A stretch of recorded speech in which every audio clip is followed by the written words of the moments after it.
வணக்கம் நண்பர்களே. இன்றைக்கி ஒரு முக்கியமான டாபிக், அதுவும் யூடியூப்பில் நிறைய பேசப்படாத ஒரு டாபிக், வேரியபிள் பே. 30 வருஷம் முன்னாடி பார்த்தீங்கன்னாக்கா உங்களுக்கு வந்து கவர்மெண்ட் ஜாப் அல்லது பிஎஸ்யூ ஜாப் தான். அங்கே வந்து உங்களுக்கு ஜென்ரலாக வந்து பே வந்து ஃபிக்ஸ்ட் பே தான் இருக்கும். ஆனால் கடந்த ஒரு 30 வருடங்களாக பார்த்தீங்க அப்படின்னாக்கா ப்ரைவேட் செக்டர் பெருமளவில் வந்து ஜாப்ஸ் கொடுக்க ஆரம்பிச்சதுலேருந்து இந்த வேரியபிள் பே அப்படிங்கிறது வந்து ரொம்ப ப்ரிவலண்ட்டாக ஆகிட்டு வருது. இப்போ நம்மளே போன வாரம் ஒரு போல் நடத்தியிருந்தோம். அந்த போலில் 76% மக்கள் வந்து அவங்களுக்கு வேரியபிள் பே இருக்கிறதா சொல்லியிருக்கிறாங்க. இப்போ பார்த்தீங்க அப்படின்னாக்கா பெரும்பாலான கம்பெனிஸ், அது ஐடி செக்டராக இருக்கலாம், அல்லது வந்து ஆட்டோமோட்டிவ் செக்டராக இருக்கலாம், அல்லது பிக் ஃபோராக இருக்கலாம், அல்லது பேங்காக இருக்கலாம், இல்லை ஃபினான்ஷியல் இன்ஸ்டிடியூஷன்ஸாக இருக்கலாம், இல்லை ஒரு கன்சல்டிங் கம்பெனியாக இருக்கலாம். பெரும்பாலான நிறுவனங்கள் வந்து இப்போ வந்து வேரியபிள் பே கொடுத்துக்கிட்டு இருக்கிறாங்க. இந்த வேரியபிள் பே வந்து இப்போ எவ்வளோ ரொம்ப ப்ரிவலண்ட்டாக இருந்தாலும் ஆனால் எம்ப்ளாயீஸுக்கு இதை பற்றிய ஒரு நல்ல தெளிவு வந்து இல்லை. என்னடா இவ்வளோ கொடுக்குறேன்னு சொன்னாங்க ஆஃபர் லெட்டரில், ஆனால் இவ்வளவு தான் வந்திருக்கு. ப்ரமோஷன் கொடுக்கும்போது இவ்வளோ வரும்னு சொன்னாங்களே, ஆனால் வந்து ரொம்ப கம்மியாக வந்திருக்கு. இது எப்படி கால்குலேட் பண்ணாங்க? 1 லட்சம்னு சொன்னாங்க, ஆனால் 25,000 தான் வந்திருக்கு. இந்த தெளிவு வந்து நிறைய பேர்த்துக்கு வந்து இருக்கிறது இல்லை. இது என்ன காரணம் அப்படின்னாக்கா, அந்த வேரியபிள் பே எப்படி ஒர்க் ஆகும் அப்படிங்கிறத வந்து மக்களுக்கு வந்து, அந்த எம்ப்ளாயீஸ்க்கு வந்து அந்த நிறுவனங்கள் வந்து சொல்கிறது இல்லை. ஸோ ஒரு வேரியபிள் பே எப்படி ஒர்க் ஆகும் அப்படிங்கிறத வந்து நம்ம ஒரு எம்ப்ளாயியாக தெரிஞ்சுக்கிறது ரொம்ப முக்கியம். ஸோ அதனால் இந்த வீடியோவில் எடுத்துக்காட்டுகளோட இந்த வேரியபிள் பேயோட பேசிக்ஸ், என்னென்ன வகையான வேரியபிள் பே இருக்குது, என்னென்ன வகையாக நம்ம இதை கால்குலேட் பண்ணலாம் எடுத்துக்காட்டுகளோட, அப்புறமா முக்கியமாக நீங்கள் ஆஃபர் ஒரு புது கம்பெனியில் வாங்குறீங்க, உங்களுக்கு ஆஃபர் லெட்டரில் இவ்வளோ ரூபாய் கொடுக்குறாங்க அப்படின்ற பட்சத்தில் நீங்கள் என்னென்னலாம் பார்த்து என்னென்னலாம் தெரிஞ்சுக்கணும், என்னென்ன கேள்விகள்லாம் கேட்கணும் அப்படிங்கிறத பற்றி நம்ம விளக்கியிருக்கோம். அப்புறம் கடைசியாக இந்த வேரியபிள் பேயோடைய டாக்ஸேஷன் பற்றியும் நம்ம விளக்கியிருக்கோம். வீடியோவை இறுதி வரை கவனமாக பாருங்கள். இப்போ ஃபஸ்ட்டு ஒரு ஹிஸ்ட்ரி பார்த்துருவோம். இந்த வேரியபிள் பே எப்படி ஸ்டார்ட் ஆச்சு அப்படின்னு பார்த்தீங்கன்னாக்கா, இண்டஸ்ட்ரியல் ரெவல்யூஷனில் தான் வந்து உங்களுக்கு வந்து பெரிய பெரிய நிறுவனங்கள் வர ஆரம்பிக்கும் போது அவங்க வந்து எம்ப்ளாயோட பர்ஃபார்மன்ஸ் எப்படி கூட்டுறது அப்படின்னு பார்க்கும்போது அவங்க வந்துட்டு இந்த பீஸ் ரேட் கான்செப்டை வந்து கொண்டு வராங்க. பீஸ் ரேட்னாக்க இவ்வளவு ப்ராடக்ட்ஸ் நீங்கள் பண்ணீங்கன்னாக்கா அதுக்கு ஏற்றாற் போல் உங்களுக்கு வருமானம் வரும் அப்படின்னு வந்து சொல்லியிருந்தாங்க. அதுக்கப்புறமா உங்களுக்கு இந்த சேல்ஸ் அண்ட் மார்க்கெட்டிங் பெரிய அளவில் வர ஆரம்பிச்சப்புறமா, அப்புறம் சர்வீஸ் இண்டஸ்ட்ரி வர ஆரம்பிச்சப்புறம், நாலேஜ் பேஸ்ட் எக்கானமி அதிகமாக வர ஆரம்பிச்சப்புறம் எம்ப்ளாயியோடைய பர்ஃபார்மன்ஸை வந்து புஷ் பண்ணுறதுக்காக நிறுவனங்கள் இந்த வேரியபிள் பே அப்படிங்கிற கான்செப்டை வந்து கொண்டு வராங்க. இப்போது ஒரு குறிப்பிட்ட வகையான வேரியபிள் பே இந்தியாவிலே ப்ரிவலண்ட்டாக இருக்குது, சரிங்களா? கிட்டத்தட்ட 70s 80s இன்ஃபேக்ட் 60ஸ்லேருந்து கூட இருந்திருக்கு. நம்ம எல்லாருமே இதை பார்த்துருப்போம். என்னென்னு கெஸ் பண்ணிட்டீங்களா? வீடியோ பாஸ் பண்ணிட்டு என்ன அப்படின்றத நீங்கள் கமெண்ட் பண்ணுங்கள். காமனானதாங்க, எல்ஐசி ஏஜென்ட்ஸ். நம்மளுடைய அப்பாவோடைய ஃப்ரெண்ட்ஸோ அம்மாவோடைய ஃப்ரெண்ட்ஸோ நீங்கள் வேலைக்கு சேர்ந்தப்புறமா கண்டிப்பாக இந்த ஒரு பாலிசியை வந்து அவங்க விற்க முயற்சி பண்ணியிருப்பாங்க. இந்த எல்ஐசி ஏஜென்ட்ஸ் வந்து எப்படி வந்து அவங்க சம்பாதிக்கிறாங்க அப்படின்னு பார்த்தீங்கன்னாக்கா, அவங்க விற்கக்கூடிய பாலிசியில் எவ்வளவு வந்து ப்ரீமியம் வருதோ அதில் ஒரு குறிப்பிட்ட தொகை வந்து இந்த ஏஜென்ட்ஸ்க்கு போயிடும். ஸோ அதிகமாக பாலிசி விற்றா அவங்களுக்கு அதிகமான கமிஷன், அதுதான் வேரியபிள் பே. ஸோ இந்த கமிஷனும் ஒரு வகையான வேரியபிள் பே தான். சரி, இந்த வேரியபிள் பேயை வந்து பல வழிகளில் சொல்லுவாங்க. வேரியபிள் பேன்னு ஸ்ட்ரைட்டாக சொல்ல மாட்டாங்க, அதனால் நீங்கள் கன்ஃபியூஸ் ஆகிக்கக்கூடாது. இது இயர்லி போனஸ் அல்லது குவார்ட்டர்லி போனஸ்ன்னு சொல்லுவாங்க. ஒரு சில நிறுவனங்களில் வந்து பர்ஃபார்மன்ஸ் போனஸ்ன்னு சொல்லுவாங்க. ஒரு சில நிறுவனங்கள் வந்து குறிப்பாக சேல்ஸ் ஓரியன்டாக இருக்க நிறுவனங்கள் வந்து இதை சிம்பிளாக இன்சென்டிவ்ஸ் அப்படின்னு வந்து சொல்லிடுவாங்க. இப்போது முதல் வகை டைரக்ட் சேல்ஸ் இன்சென்டிவ். இதில் பார்த்தீங்க அப்படின்னாக்க இதையும் ஒரு 2 வகையாக பிரிக்கலாம். ஒன்று, இதை டைரக்ட் பர்சன்டேஜ் ஆஃப் சேல்ஸ் அச்சீவ்மெண்ட்டாக கொடுத்துருவாங்க, அல்லது இதில் வந்து ஸ்லாப் பேஸ்ட் இன்சென்டிவாக இருக்கும். இதை ஒரு எடுத்துக்காட்டோட நான் உங்களுக்கு சொல்கிறேன் பாருங்கள். இப்போ பார்த்தீங்க அப்படின்னாக்க, ஒரு இன்சூரன்ஸ் ஒருத்தர் விற்கிறாரு, சரிங்களா? இவருக்கு வந்து எப்படி வந்து கொடுக்கலாம் அப்படின்னு பார்த்தீங்க அப்படின்னாக்க, நீங்கள் இவ்வளோ விற்றுருக்கீங்களா, உங்களுக்கு நீங்கள் விற்றதில் ஒரு குறிப்பிட்ட பர்சன்ட் வந்து உங்களுக்கு கிடைக்கும் அப்படின்னு வந்துட்டு சிம்பிளாக சொல்லிடுவாங்க. உதாரணத்துக்கு இந்த நபர் வந்து ஒரு மாதத்துக்கு ஒரு 2 லட்சம் ரூபாய்க்கு வந்து பொருள் விற்கிறார் அப்படின்னு வந்து வச்சுப்போமே. என்ன சொல்லியிருப்பாங்கனாக்க, உங்களுக்கு 2% அல்லது 5% வந்து உங்களுக்கு நீங்கள் விற்கிற தொகையில் உங்களுக்கு இன்சென்டிவாக உங்களுக்கு கிடச்சிரும் அப்படின்னு சொல்லுவாங்க. சிம்பிள் தான். மொத்தமாக எவ்வளோ விற்கிறாரு அதில் பர்சன்ட், இந்த எடுத்துக்காட்டில் 3% வச்சுப்போமே. ஸோ 2 லட்சம் ரூபாய்க்கு விற்றா இவருக்கு வரக்கூடிய இன்சென்டிவ் பார்த்தீங்கன்னாக்க 6,000 ரூபாய். சிம்பிள், ரொம்ப சிம்பிளான ஒரு கான்செப்ட். இன்னொரு வகையான இன்சென்டிவ் இருக்குது. இதில் என்ன கான்செப்ட் பார்த்தீங்கன்னாக்க, சேல்ஸ் அதிகமாக ப்ரொபோர்ஷனேட்டாக இன்சென்டிவ் அதிகமாகும். ஆனால் ஒரு சில நிறுவனங்கள் வந்து எம்ப்ளாயீஸை இன்னும் புஷ் பண்ணணும் அப்படின்ற காரணத்துக்காக அதிகமான அச்சீவ்மெண்ட்டுக்கு அவங்க வந்து அந்த பர்சன்டேஜ் ரேட்டை கூட்டிக்கிட்டே போவாங்க. சரிங்களா? ஸோ அவங்களோட எம்ப்ளாயியோடைய மோட்டிவேஷன் புஷ் வந்து அதிகமாகும். உதாரணத்துக்கு நீங்கள் 1லேருந்து 1.5 லட்சம் ரூபாய்க்கு நீங்கள் சேல் பண்ணியிருந்தீங்கன்னாக்க உங்களுக்கு உங்களுடைய சேல் வேல்யூவில் 2%. இதுவே 1.5லேருந்து 2.5 லட்சம் ரூபாய்க்கு நீங்கள் சேல் பண்ணியிருந்தீங்கன்னாக்கா 4%. 2.5 லட்சம் ரூபாய்க்கு மேலே பண்ணக்கூடிய உங்களுடைய சேலுக்கு எல்லாமே நீங்கள் 5% கமிஷன் கிடைக்கும் அப்படின்னு வந்து அவங்க சொல்லுவாங்க. உதாரணத்துக்கு இந்த நபர் வந்து ஒரு 5 லட்சம் ரூபாய்க்கு சேல் பண்ணுறாரு அப்படின்னு நம்ம வச்சுப்போமே. சரி, 5 லட்சம் ரூபாய் போட்டாச்சு.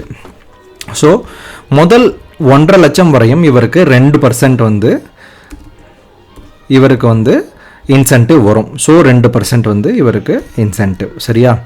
அடுத்தது பார்த்தீங்கன்னாக்க 1.5லேருந்து 2.5 லட்சம் வரை அடுத்து வரக்கூடிய 1 லட்சத்துக்கு இவருக்கு 4% இன்சென்டிவ். ஓகே, இது ஒரு எடுத்துக்காட்டுக்கு தான். இது ஒவ்வொரு நிறுவனத்தை பொறுத்தும் மாறுபடும். ஸோ அடுத்து வரக்கூடிய 2.5 லட்சம் வரையும் இவருக்கு 4000 ரூபாய் இன்சென்டிவ்.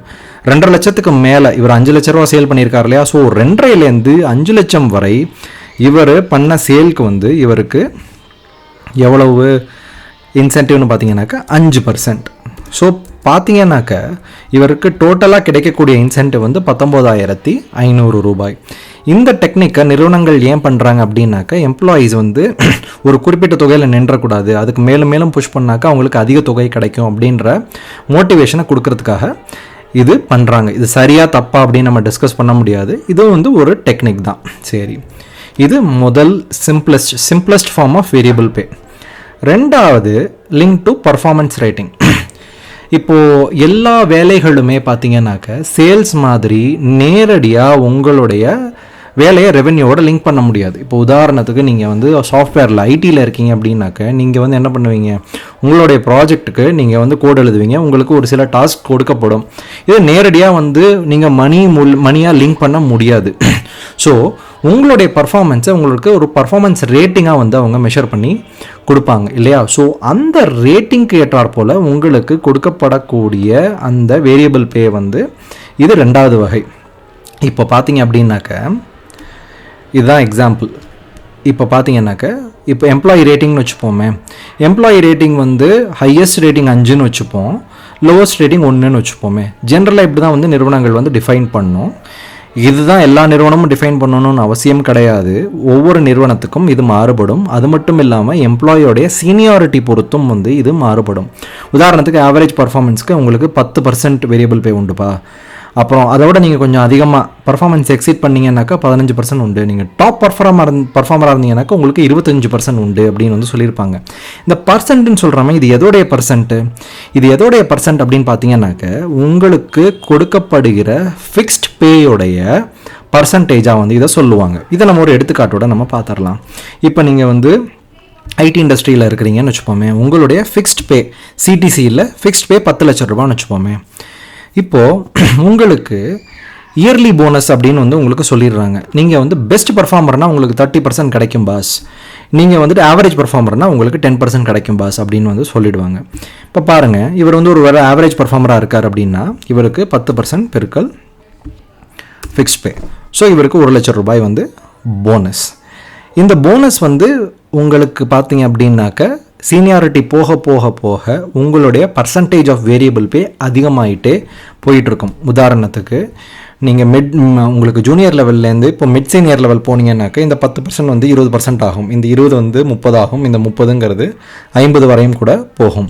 சிஇஓ சேலரிலாம் பார்த்தீங்க அப்படின்னாக்கா பெரும்பாலும் வந்து வேரியபிள் பேயாக தான் இருக்கும், அதுவும் ஸ்டாக்காக வந்து கொடுப்பாங்க. இவ்வளவு சிம்பிளான வேரியபிள் பே நிறைய நிறுவனங்களில் கொடுக்கறதில்ல. கன்சல்டிங் இண்டஸ்ட்ரியில் வந்து இது கொஞ்சம் காமனாக வந்து கொடுக்கப்படும்.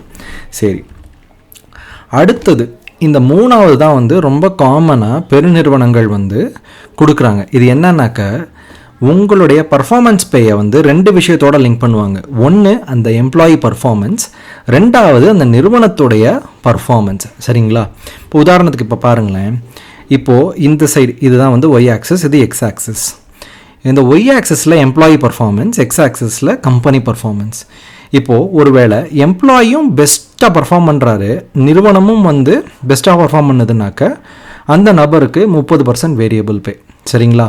எம்ப்ளாயி பெஸ்ட்டாக பர்ஃபார்ம் பண்ணுறாரு, ஆனால் நிறுவனம் வந்து அந்த அளவு பர்ஃபார்ம் பண்ணலை. ஸோ அதுக்கு வந்து என்ன பண்ணுவாங்கன்னாக்க இந்த மேக்ஸிமம் ப்ராமிஸ்ட் ரேட்லேருந்து கொஞ்சம் குறைச்சிருவாங்க. அதாவது இது 100% வச்சுப்போமே, கம்பெனியோட பர்ஃபார்மன்ஸ் வந்து இல்லை ஆவரேஜாக தான் இருக்குது அப்படின்னாக்க நாங்கள் வந்து 75% ஆஃப் ப்ராமிஸ் பே கொடுப்போம் அப்படின்னு சொல்லுவாங்க. ஸோ அப்படின்னாக்க இந்த 30% இந்த 75% பெருக்கிடுவோம். ஸோ 22.5%. ஸோ ஒரு நபர் வந்து உண்மையிலே சூப்பராக பர்ஃபார்ம் பண்ணியிருந்தாலும் அந்த நிறுவனத்துடைய பர்ஃபார்மன்ஸ் வந்து ஆவரேஜாக இருக்கிற பட்சத்தில் அவங்க இதை குறைச்சிருவாங்க. கம்பெனியோடைய பர்ஃபார்மன்ஸ் வந்து அந்தளவு கூட இல்லைனாக்க இன்னமும் குறைப்பாங்க. இங்கே நான் வந்து 50% கட் வந்து எடுத்திருக்கேன்.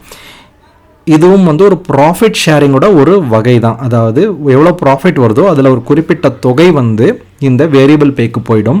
அதுக்கேற்றாற் போல் இந்த ஸ்லாப் வந்து நிர்ணயிக்கப்படும். நான் இது வந்து ரொம்ப சிம்பிளை பண்ணி சொல்லியிருக்கேன். இது ஒவ்வொரு நிறுவனத்துலையும் மாறுபடும். ஒரு சிலர் இந்த மாதிரி சிம்பிளாக 3 கட் வச்சுருப்பாங்க, ஒரு சிலர் 2 கட் தான் வச்சுருப்பாங்க, ஒரு சிலர் வந்து இன்னமும் ஒரு காம்ப்ளெக்ஸாக வந்து கொண்டு வந்திருப்பாங்க. நிறைய கால்குலேஷன் வச்சு இதை போடுவாங்க. இதை ஒரு நம்ம எடுத்துக்காட்டோட நம்ம பார்த்துடலாம். இப்போது இந்த நபருக்கு வந்து ஃபிக்ஸ்ட் பே வந்து 10 லட்சம் ரூபாய் தான். இவர் வந்து ரொம்ப நல்லா பர்ஃபார்ம் பண்ணியிருக்கிறாரு. ஸோ இவருடைய ரேட்டிங் வந்து 5 கொடுத்துருக்காங்க. ஸோ இவருக்கு எவ்வளவு சார் வந்து இவருக்கு வந்து வேரியபிள் பே வரணும்? இவருக்கு நியாயமாக பார்த்தீங்கன்னாக்க இந்த 10 லட்சத்தில் 30% இல்லையா, இதுதான் வேரியபிள் பேயாக வரணும். ஆனால் இந்த நிறுவனம் வந்து அவங்களுடைய இயர்லி ரிசல்ட்டில் வந்து சொல்லியிருக்காங்க, நாங்கள் இவ்வளோ அச்சீவ் பண்ணுவோம்னு நினச்சோம், ஆனால் நாங்கள் எவ்வளோ அச்சீவ் பண்ண முடியலை, நாங்கள் அச்சீவ் பண்ண நினச்சதுலேருந்து 10% ஷார்ட்டாக இருக்குது. ஸோ எங்கள் கம்பெனி வந்து எக்ஸ்பெக்டேஷன்ஸை மீட் பண்ணலை. ஸோ இது வந்து கொஞ்சம் ஆவரேஜான பர்ஃபார்மன்ஸ் தான் அப்படின்னு வந்து அவங்க சொல்லியிருப்பாங்க. அதனால் எங்களுடைய ப்ராஃபிட் ஷேரிங், எம்ப்ளாயீஸ்க்கு நாங்கள் பண்ணக்கூடிய ப்ராஃபிட் ஷேரிங் பூல் வந்து குறைஞ்சிருச்சு. ஸோ நாங்கள் ப்ராமிஸ் பண்ணதில் 75% தான் வந்து கொடுப்போம். அப்படின்னா என்ன மீனிங் அப்படின்னாக்க, இந்த நபருக்கு 3 லட்ச ரூபா ப்ராமிஸ் பண்ணுறாங்களா, இல்லை இதில் 75% தான் வந்து எங்களால் கொடுக்க முடியும் அப்படின்னு சொல்லிட்டு சொல்லுவாங்க. ஸோ பார்த்தீங்கன்னாக்கா இவருக்கு கிடைக்கக்கூடிய தொகை 2,25,000. இதுலேயும் ஒரு சில காம்ப்ளெக்சிட்டிஸ் இருக்குது. என்ன பண்ணுவாங்க நிறுவனங்கள் அப்படின்னு பார்த்தீங்கன்னாக்க, இந்த கம்பெனி பர்ஃபார்மன்ஸ் வந்து குறைஞ்சாலும் டாப் பர்ஃபார்மருக்கு பெரும்பாலும் நிறைய குறைக்க மாட்டாங்க. அதுக்கு கீழே இருக்கக்கூடிய அந்த ஆவரேஜ் பர்ஃபார்மன்ஸ், அப்புறம் அதுக்கு நெக்ஸ்ட் இருக்கவங்களுக்கு கொஞ்சம் அதிக அளவில் குறைப்பாங்க, டாப் பர்ஃபார்மருக்கு கொஞ்சம் கம்மியான அளவில் குறைப்பாங்க. நான் ரொம்ப அதை காம்ப்ளிகேட் பண்ண வேணான்றதுக்காக சிம்பிளிஃபைடாக வந்து உங்களுக்கு சொல்லியிருக்கேன். ஸோ இதுதான் ரொம்ப காமன்லி அவைலபிள் ப்ராக்டிஸ். ஸோ உங்களுக்கு வேரியபிள் பே வந்து வித்தியாசமாக கால்குலேட் பண்ணியிருக்காங்க, உங்களுக்கு ப்ராமிஸ் பண்ண அமௌண்ட் வரலை அப்படின்னா நீங்கள் இந்த விஷயத்தை தான் வந்து நீங்கள் போயிட்டு தெரிஞ்சுக்கணும். சரிங்களா? சரி, இப்போ இந்த எடுத்துக்காட்டு உங்களுக்கு புரிஞ்சிருக்கும்னு நான் நம்புகிறேன். சரி, அடுத்தது ஃப்ரீக்வன்சி ஆஃப் வேரியபிள் பே. ஒரு சில நிறுவனங்கள் வந்து குவார்ட்டர்லி கொடுப்பாங்க, ஒரு சில நிறுவனங்கள் வந்து ஒரு வருடத்துக்கு ஒரு தடவை தான் கொடுப்பாங்க. இது ஆனுவல் வேரியபிள் பே அப்படின்னு சொல்லுவாங்க. இது ஒவ்வொரு நிறுவனத்துடைய காம்பன்சேஷன் சைக்கிள் பொறுத்தும், நீங்கள் என்ன ரோலில் இருக்கீங்க அப்படிங்கிறத பொறுத்தும் மாறுபடும். உதாரணத்துக்கு நீங்கள் B2B சேல்ஸில் இருந்தீங்கன்னாக்கா, இல்லை எந்த விதமான சேல்ஸ் ஜாப்லேயுமே வந்து பர்ஃபார்மன்ஸ் பே இதர் மந்த்லியாக இருக்கும், இல்லைனா குவார்ட்டர்லியாக இருக்கும். சரிங்களா? என்னன்னாக்கா இதோடைய கான்செப்ட் என்னன்னாக்க, உங்களுடைய பர்ஃபார்மன்ஸ்க்கு நேரடி லிங்கேஜ் டு ரெவென்யூ இருந்ததுன்னாக்க உங்களுக்கு பர்ஃபார்மன்ஸ் பே ஃப்ரீக்வன்சி ரொம்ப ஷார்ட்டாக இருக்கும். இல்லையா, நீங்கள் டெவலப்பரா, அல்லது வந்து நீங்கள் ஒரு ப்ராஜெக்ட் பண்ணுறீங்களா, இல்லை ஹெச்ஆரா, இல்லை ஃபினான்ஸில் இருக்கீங்களா, அப்படிங்கும்போது உங்களுக்கு வந்து மாதம் இருக்கிறதுக்கு உண்டான வாய்ப்புகள் கம்மி. ஸோ இதையும் நிறுவனங்கள் வந்து நிறைய இம்ப்ரவைஸ் பண்ணி இதையும் இன்னும் காம்ப்ளிகேட்டடாக கொண்டு போயிட்டு இருக்கிறாங்க. அடுத்தது, பெரும்பாலும் நிறைய பேர் வந்து என்னுடைய இன்கம் டேக்ஸ் வீடியோஸில் கேட்ட கேள்வி, வேரியபிள் பேக்கு இன்கம் டேக்ஸ் அப்ளிகபிளா சார்? ஆமாம், அப்ளிகபிள். ஆனால் எந்த தொகைக்கு அப்ளிகபிள்? இப்போ உங்களுக்கு வந்து உங்களுடைய சிடிசியில் வேரியபிள் பே வந்து 4 லட்ச ரூபான்னு சொல்லியிருக்காங்கன்னு வச்சுக்கோங்களேன். அந்த 4 லட்ச ரூபாய்க்கும் இன்கம் டேக்ஸ் அப்ளிகபிள் கிடையாது. உங்களுக்கு கடைசியில் உங்கள் கையில் எவ்வளவு தொகை கிடைக்குதோ அதற்கு மட்டும் உங்களுடைய இன்கம் டேக்ஸ் ஸ்லாப் பொறுத்து உங்களுக்கு இன்கம் டேக்ஸ் போடப்படும். அதாவது உங்களுடைய டோட்டல் பேயில் இதுவும் சேர்ந்துடும். அவ்வளவுதான், சிம்பிள். சரிங்களா? அடுத்தது, இதுதான் முக்கியமான கட்டம், நல்ல கவனத்தில் வச்சுக்கோங்க. இந்த வேரியபிள் பே வந்து நீங்கள் எப்போ என்கவுண்டர் பண்ணுவீங்கன்னாக்க, ஜென்ரலாக உங்களுடைய இயர் அண்ட் சைக்கிளில், அல்லது நீங்கள் ஒரு நிறுவனத்துலேருந்து இன்னொரு நிறுவனத்துக்கு நீங்கள் வேலைக்கு மாறுறீங்க அப்படின்ற பட்சத்தில் தான் வந்து நீங்கள் இதை கன்சிடர் பண்ணுவீங்க. ஸோ இதில் நீங்கள் என்ன ஞாபகம் வச்சுக்கணும் அப்படின்னாக்க, சிடிசியில் உங்களுக்கு ஆஃபர் கொடுக்கும்போது உங்களுக்கு சிடிசி அப்படின்னு சொல்லிட்டு தான் கொடுப்பாங்க. அதாவது காஸ்ட் டு கம்பெனி, மொத்த பே எவ்வளோ அப்படின்னு சொல்லிட்டு தான் கொடுப்பாங்க. அதில் நிறுவனங்கள் ஜென்ரலாக சிடிசியை இன்ஃப்ளேட் பண்ணி அதிகப்படுத்தி காட்டுறதுக்கு டோட்டல் மேக்ஸிமம் ஏர்னிங் பொட்டென்ஷியல், அதாவது மேக்ஸிமம் வேரியபிள் பே எவ்வளோ ஒருத்தரால் ஏர்ன் பண்ண முடியுமோ அதை தான் கொடுப்பாங்க. ஆவரேஜாக ஒரு நபர் எவ்வளோ ஏர்ன் பண்ணுவாரோ அதை வந்து அவங்க கொடுக்க மாட்டாங்க. இதை நீங்கள் ஞாபகத்தில் வச்சுக்கணும். சரிங்களா? ஸோ உங்களுடைய சிடிசியில் நீங்கள் முதல்ல கேட்க வேண்டிய கேள்வி, எத்தனை % பாஸ் ஃபிக்ஸ்ட் பே, எத்தனை % வேரியபிள் பே. இதுதான் நீங்கள் முதல்ல கேட்க வேண்டிய கேள்வி. டோட்டல் சிடிசி அதிகமாக இருக்குது அப்படின்னு சொல்லிட்டு நீங்கள் ஒரு ஜாபை ஈஸியாக தேர்ந்தெடுத்துடக்கூடாது. நீங்கள் 2-3 ஆஃபர் கம்பேர் பண்ணுறீங்கன்னாக்க ஒவ்வொன்றிலையும் ஃபிக்ஸ்ட் பே எவ்வளோ, வேரியபிள் பே எவ்வளோ அப்படின்றத நீங்கள் கண்டிப்பாக தெரிஞ்சுக்கணும். நீங்கள் ஆஃபர் நெகோஷியேட் பண்ணுற நேரத்தில் என்னென்னலாம் நீங்கள் அந்த ரெக்ரூட்டர்கிட்டையோ ஹெச்ஆர்ட்டையோ என்ன பேசணுன்னாக்க, வேரியபிள் பே இவ்வளோ சொல்கிறீங்களே, இதோடைய க்ரைட்டீரியா என்ன, ரெண்டாவது இது பர்ஃபார்மன்ஸ் ரேட்டிங் பொறுத்துனாக்க பர்ஃபார்மன்ஸ் ரேட்டிங் ஸ்கேல் என்ன, இது 4 பாயிண்ட் ஸ்கேலா இல்லை 5 பாயிண்ட் ஸ்கேலா இல்லை சிம்பிளான 3 பாயிண்ட் ஸ்கேலா, இது கம்பெனி பர்ஃபார்மன்ஸோட லிங்க் ஆகுமா ஆகாதா. 5 பாயிண்ட் ஸ்கேல்னா ரேட்டிங் 3க்கு என்ன கொடுப்பீங்க, ஆவரேஜ் பர்ஃபார்மன்ஸுக்கு என்ன கொடுப்பீங்க, பெஸ்ட் பர்ஃபார்மராக இருந்தீங்கன்னாக்க எவ்வளவு கொடுப்பீங்க, வேறு என்னென்ன காரணங்களால் என்னுடைய சிடிசியில் இருக்கக்கூடிய வேரியபிள் பே வந்து மாறுபட வாய்ப்பு இருக்குது. இந்த எல்லா கேள்வியுமே நீங்கள் ஆஃபர் அக்செப்ட் பண்ணுறதுக்கு முன்னாடி தெளிவாக இமெயிலில் டாக்குமெண்ட் பண்ணி நீங்கள் வாங்கி வச்சுக்கிறது ரொம்ப முக்கியம். இன்னும் ஒரு ஸ்டெப் போகணுன்னாக்கா உங்களுடைய சிடிசியோடைய கம்ப்ளீட் பிரேக்கப், பேசிக் என்ன, ஹெச்ஆர்ஏ என்ன, எல்லாத்தையும் நீங்கள் வாங்கி இமெயிலில் சைன் ஆஃப் பண்ணுறது ரொம்ப முக்கியம். அப்புறமா உங்களுக்கு வருடத்துடைய இறுதியிலையோ இல்லை குவார்ட்டர்லையோ பே அவுட் வர்ற சமயத்தில் வந்து உங்களுக்கு முதல்ல ப்ராமிஸ் பண்ணாங்க இல்லையா, அது எவ்வளவு, உங்களுக்கு எவ்வளோ வந்திருக்கு, உங்களுடைய ரேட்டிங்க்கு இவ்வளோ ப்ராமிஸ் பண்ணாங்க, அதுக்கு ஈக்குவலாக வந்திருக்கா இல்லை கம்மியாக வந்திருக்கா அப்படிங்கிறத உங்களுடைய ஹெச்ஆர்கிட்ட நீங்கள் கண்டிப்பாக கேட்டு தெரிஞ்சுக்கணும். அவ்வளவுதான் வேரியபிள் பே. இதை பற்றி இன்னமும் வந்து உங்களுக்கு தெரிஞ்சுக்கணும் அப்படின்னாக்க உங்களுக்கு என்ன வகையான வேரியபிள் பே வந்து உங்களுடைய நிறுவனத்தில் கொடுக்குறாங்க அப்படிங்கிறத நீங்கள் கமெண்ட் செக்ஷனில் போடுங்க. அதை பற்றிய நம்ம டைவ் டீப் வந்து வரப்போகிற வீடியோக்களில் நம்ம ட்ரை பண்ணி கொடுக்கலாம். இந்த வீடியோ உங்களுக்கு பயனுள்ளதாக இருந்துச்சுனாக்க உங்களுடைய கொலீக்ஸ்கிட்ட, உங்களுடைய நண்பர்கள்ட்ட, உங்களுடைய ஃபேமிலிகிட்ட ஷேர் பண்ணுங்கள். எங்கள் சேனலுக்கு சப்ஸ்கிரைப் பண்ணுங்கள். வீடியோ பார்த்ததுக்கு நன்றி.